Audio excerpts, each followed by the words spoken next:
Yeah, I'm leaning towards. Here's my card. I'm Mike. Hey, Mike. Oh, it's Mike. Yes. Okay. So the thermostat is right at the top. Okay. Let's start at the furnace, I take it. Okay. Now, did anyone play with the furnace, or you said someone was playing with wires? My son with the thermostat, his dog was with that. He's not technical at all. I said, he didn't even tell me something went wrong. Okay, let's see what we got in here. We have a furnace. Okay, we have a gas furnace. And that switch appears to be off. Let's see. But is it off or is it on? Might just be upside down. Yeah, I think that's upside down. All right, let's see what's behind door number 1.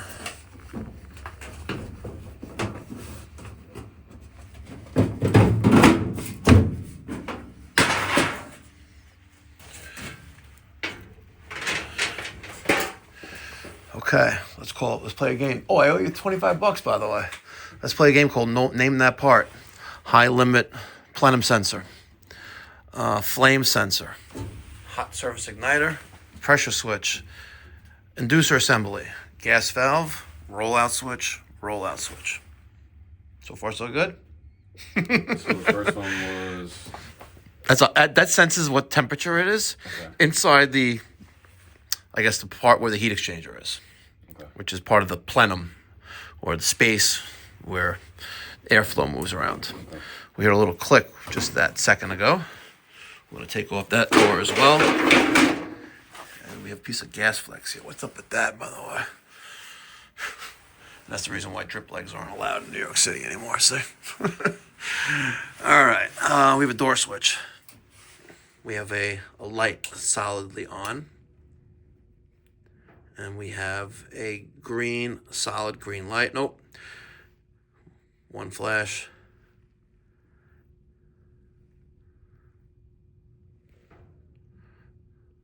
Seems to be normal operation, right? Well, it's a steady flash of green, right?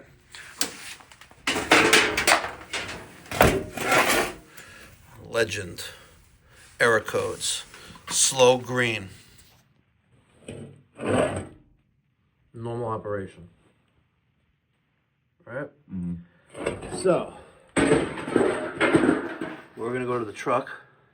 We're going to get our tool bag and the knee pad. But first, we're going to see what the son did with the thermostat. And believe it or not, it's not that old. Okay. So we have a couple wires in there. Just spinning around. Broken. All right, so we have the thermostat off the wall.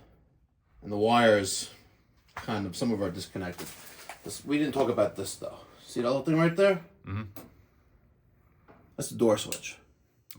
Okay. When there is a active call for heat and the power is restored to a system, the system will generally revert to a blower on after power being restored with an active call for heat at the same time. Interesting. It does that so to clear any gases that could be in the system. Okay. All right, so we have the thermostat disconnected from the wall, which really wasn't placed fully on the wall anyway. It was just loosely on there because the sun broke terminals on it. But whatever, something caused the sun to play with the thermostat, and that may be a secondary issue. But we have power engaged. We have that green light flashing, right? And we have our control board here. Behind the control board is our blower motor. We have a capacitor for that motor. We have a transformer which powers this system. I'm going to take a jumper, and we're going to look for R, which is that power terminal. And from bottom to top, we have C, G, R, W, and then Y1, Y2. So my third connection is going to be R from the bottom, and the second from the top is going to be Y. Let's see what happens.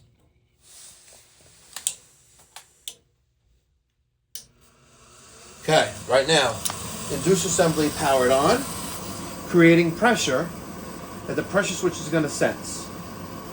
Once that occurs and all the other safeties are okay, the hot surface igniter, look, is going to energize with 110 volts. That's going to heat up that piece of silica, or there's a gas valve opening, there's main valve opening, we have main ignition. Once the plenum sensor or a time passes, the blower's going to kick on. We'll hear a click on the control. Every click you hear, by the way, is a relay or something getting power. Something jumping. So as soon as the plenum sensor senses the right temperature, it should kick on the blower, or it's just a matter of time, the timing. It's just all in timing. But this will turn off blower if it's too hot. Dirty filter, for example, defective blower motor, things like that. We have blade motor, the main blower is now on, and we have heat. Now let's say this runs for X amount of time, and it turns off. That flashing, that will flash a certain code. And you have to look at the chart, and then it'll tell you what is wrong. Right here, I got my finger on the door switch. We have R and W jumped out. R is 24 volts, W is the heating circuit. We bypassed in the thermostat wiring, and the furnace is running. Good. So we've been running for, I don't know, about a minute or two, right? We talked about components as they turned on, right? Let's say, hypothetically, we have a restriction in our chimney, okay? Let's restrict our chimney. Within a second, that flame kicked off, because now the pressure switch is not sensing pressure anymore, because let's say that it was clogged, and like this inducer fan is not pushing out the exhaust gases, it's going to turn off the system. If we look at our error code flashing, 1, 2, 3, 4. 1, 2, 3, 4. Oh, 1, 2, 3. 1, 2, 3. 1, 2, 3. Okay, now let's go to our chart.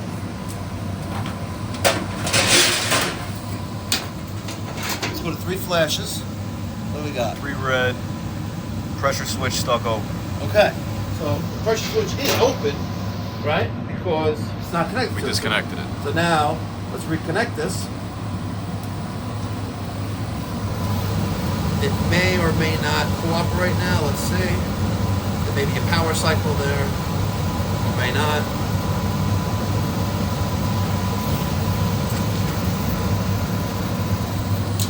Oh. There's our gas valve, what have you.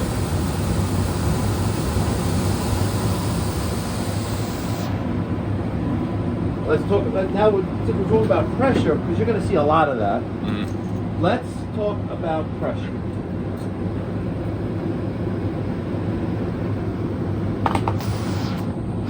I got a digital manometer here. Okay, we're going to read pressure. We're going to try to zero this out because it always wants to be at something other than 0, right? And I want you to. I got stuck my finger on this thing. I'm going to put that right there. I'll hold the camera for you. I want you to disconnect that pressure tubing, which is coming from the pressure inducer assembly, and put it into one of the 2 ports there. We're going to see what kind of pressure we're reading. Yep, take that off, and then shove it into one of those.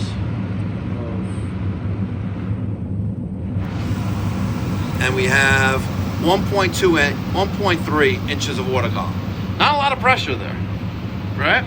But just enough where it closes the pressure switch. Put that back on.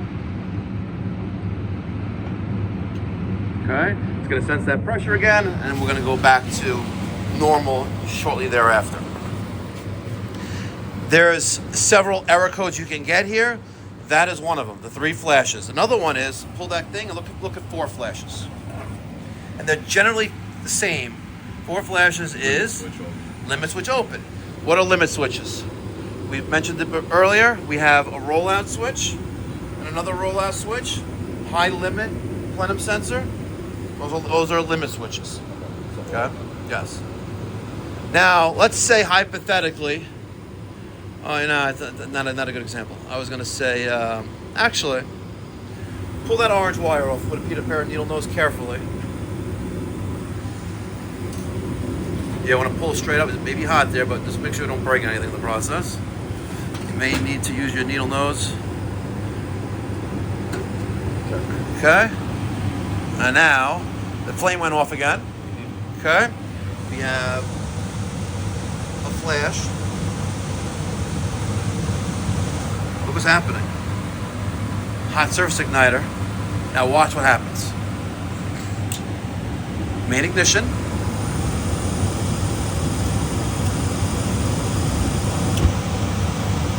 About 4 seconds, right? Okay. So now that's solid. Now it's flashing. Let's wait for it.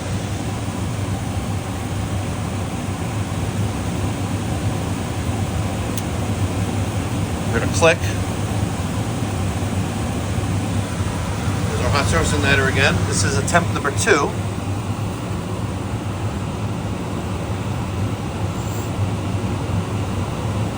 I feel like I got my finger in the dike. She's ugly too.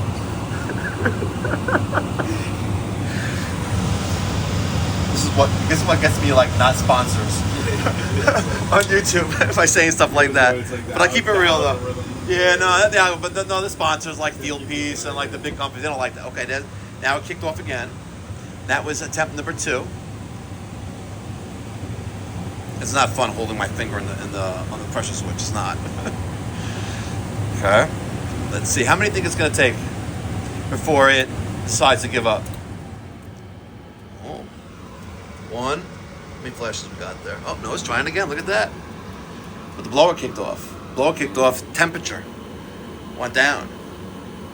So it's not going to blow cold air. So I was right about the temperature. So maybe. I could be wrong. Don't worry. They'll comment in the comment section down below. Make sure you smash that thumbs up button. If you haven't done so already, consider subscribing. There's no cost or obligation. This is attempt number 3. We have ignition.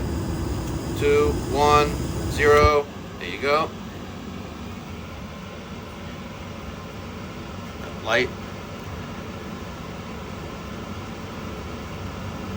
Light's flashing.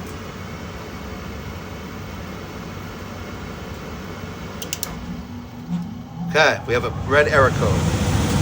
It's flashing. Let's see if we can count. 1, 2, 3, 4, 5, 6, 7. 7 flashes. Ignition lockout. Retries. So it locked out due to ignition failure. Now, if this wire was connected, all right, and the flame kicked on like you witnessed it for several times, and you had flame that's connected, what do you think's wrong? Think logically. So if it was connected and the flame kept kicking. Yeah, let's say we're coming here and this is what we witnessed. We didn't touch anything. We just jumped out the thermostat and that thermostat is whatever. It came on for a few seconds and it kicked off and it just did what we did just now. Without removing that wire. Yes. Yeah. We would have a lack of flame sensing. This is just a piece of steel, like a little rod that sits in the pilot flame. They get dirty. Some people take, $100 bill or a dollar bill if you can't afford a $100 bill, and clean the sensor. Like Yes. But you never want to clean a thermocouple. There's no need to clean whenever. Only flame sensor. Yeah, the flame sensor on a furnace like this, yes, you can clean that. Some people use steel wool. I use scratchy paper, whatever, but you can clean that, and then that will generally go away. If it does not go away, then it could be a control board issue, or you could have a grounding issue with reverse polarity. Seriously. If this went out, that looked dirty. Like, oh, it's dirty. I'm put it back in. Yeah. Guess what? 2 seconds later, it fires up, turns off. Oh, man, something wrong with the control board. Replace the control board, same thing happens again. You have an electrical issue. Reverse polarity. It will happen. Remember this word. Remember this conversation right now, right? And there's nothing you can do with that other than get an electrician in there. And you just killed, probably an hour or 2 of your day. If you didn't get to get the part, you got it out of the truck instead. Okay. We have a problem with her system, and her problem is that the thermostat probably died. The son tried playing with the thermostat, trying to do a good deed, broke it in the process. It was already broken anyway because he had no heat, so they need a new thermostat. We're going to put a new thermostat on the wall, and then we're going to do a combustion analysis on this machine, making sure it's running safely, because our job is not to give them functional heat. Our job is to give them safe heat that's functioning properly. Let's go do that. We completed our diagnosis and thoroughly going over the system. We're going to do a safety check of the exhaust gases once we're done. But the only thing that I see wrong here is the thermostat is dead. Okay. Now, your son probably meant well to do what he was doing because you had no heat. Otherwise, people are not going to stop playing with things, Right. that thing. The thermostat died, and then it got broke. We've cycled the system on and off several times. Everything else appears to be functioning at this time. Once we put a new thermostat in, we'll continue testing. So if all goes well, we should be out of here in about a half hour, no less. I have this thermostat. It is by White Rogers. It has a large display, big buttons. It's $147. And then you have your trip charge and your hour of labor. And that's it. We take cash, debit, or credit card. All right. So let's, we have blue is what? Blue is G, is at the bottom terminal. Yeah. The black is Y. So let's take off RH. Okay. Take out the white wire on W. And you don't have to worry about any power being there because the door switch is not open. I mean, it is closed. I mean, it is open, sorry. Take out the black wire, which is Y. Okay. And pull that wire out. And whatever you do, just make sure the wires don't fall inside the wall. Okay, so if you have to pull them out, give them a little snug, make sure like a little bend on the end so they don't fall in through there. Perfect. Now let's take the plate off the wall and then get the new one on the wall. All right. All in there. Looks level 2.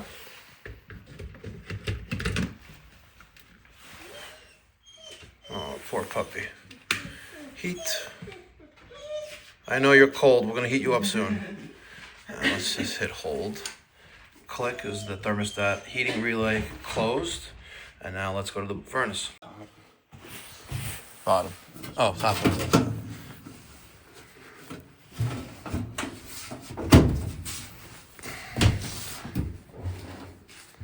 Missing the door switch. I mean, door lever there, but the switch is here, so should be okay. Okay. Inducer motor, pressure switch, sensing that. We'll hear a click in a second. Thermostat the hot surface igniter is energizing.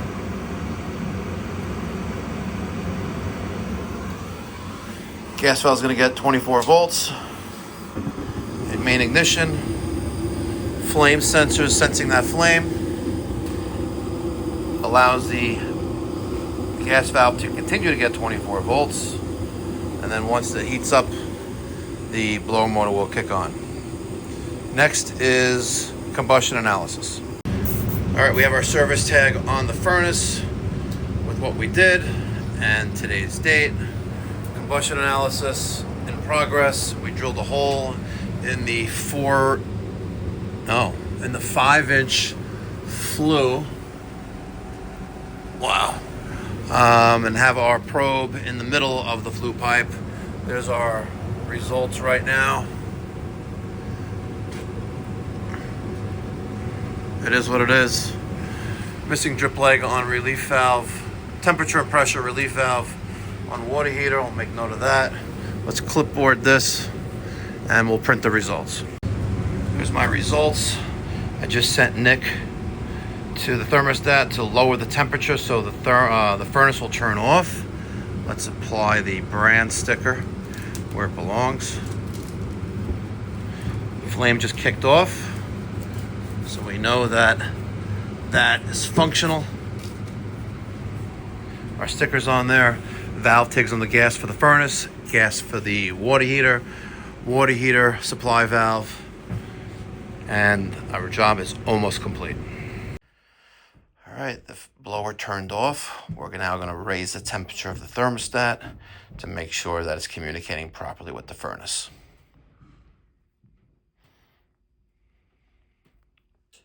There's the click.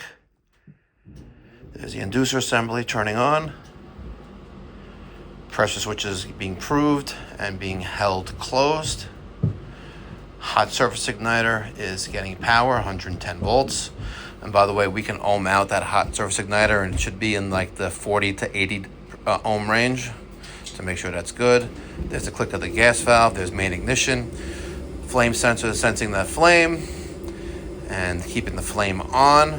And then in a few seconds, 10 seconds, blower will turn on and we'll have air movement with the blower motor. Now, observation. We have a gas-fired furnace, and we have an air conditioning evaporator coil above it. We have a condensate pump. We have voltage without an electrical switch cover on it or a switch plate. We have no filter in the blower compartment, and this is our return plenum. This house was designed for heat only, and then they added air conditioning. There's a humidifier. That bad boy. That thing is old as me and you combined. And I'm talking about you, person watching this video right now on YouTube, who smashed the thumbs up button once. If you do it twice, you're going to negate the first one, and you subscribed. And what we basically just did was DIY HVAC 101 for dummies. Hope you enjoyed. Catch you on the next one. Be well, God bless, stay safe.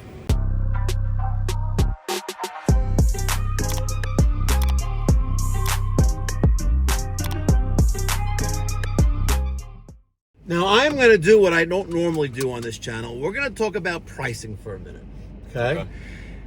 Because there's people in the comments section that heard and paid attention when I spoke to her about the thermostat being defective, and I have one in the truck, and this is what it costs. So, yes, we have a $115 trip charge. We charge $225 for the hour for labor. It was a minimum charge of 1 hour, and our thermostat was $147 plus tax. So this thermostat, right, to some people who are uneducated and ignorant to what actually transpired during this service call, which we spent 1 hour and 10 minutes at, by the way, because that's what it says in House Call Pro.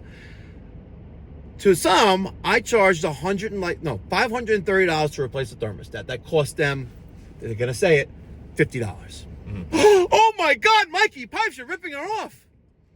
If you go to the house to replace the flapper for $300 and you're in and out of the house in 5 minutes, you're ripping themselves off. And you're also ripping your company off because you're leaving money on the table. Facts. We did more than just replace the thermostat. We did a combustion analysis. We tested various components. And the only thing we actually didn't test was amperage of the motor and the resistance of the hot surface igniter. Everything else was tested. Because that's what we do. We leave no stone unturned. Thank you so much for watching. Be well. God bless. Stay safe. Smash that thumbs up button.